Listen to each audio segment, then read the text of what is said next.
আমার বউয়ের জন্য দুটো শাড়ি দেখাও তো। ভাই একটু বসতে হবে, এনাদেরকে দেখানোর পরে দেখাছি। এই দোকানে তো অনেক ভিড়, চল অন্য দোকানে যাই। তাড়াতাড়ি দেখাও না। ও ভাই তাড়াতাড়ি করলে দোকানে হবে না, চল অন্য দোকানে যাই। ও ভাই এই ব্যাগটা রাখো, আমি একটু পরে এসে কাপড় নেবো। এতগুলি টাকা মালিক, তুমি অতগুলি টাকা কোথায় পেলি? আপনি এখানে এসে বসুন। এই মমিন তাড়াতাড়ি ফেরালেন কফি লাগা।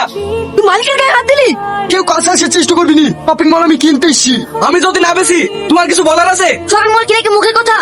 আমি মানে শপিং মলের মালিক। এই শপিং মলের দাম কত নেবেন? আমরা শপিং মল বেচবো না। 10 কোটি পেলুম না, না 20 কোটি, ব্যাপারটা বুঝতে পারছি নি। 30 কোটি।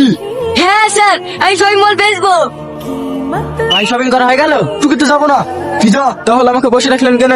আমার লস হয়ে গেল যে 1 বছরে যে ইনকাম করতি। এই নে টাকা। আপনাকে অনেক অনেক ধন্যবাদ। তাহলে কত টাকা দিলি কেন? আমরা কিসে যাবো? তোমাকে তো কৈফিয়ত দেবো না, আমার টাকা আমি দিছি। তুমি 5 মিনিট দাঁড়াও, এক্ষুনি কার আসছে। আমি তো কিছুই বুঝতে পারছি নি। গাড়ি চলে এসছে।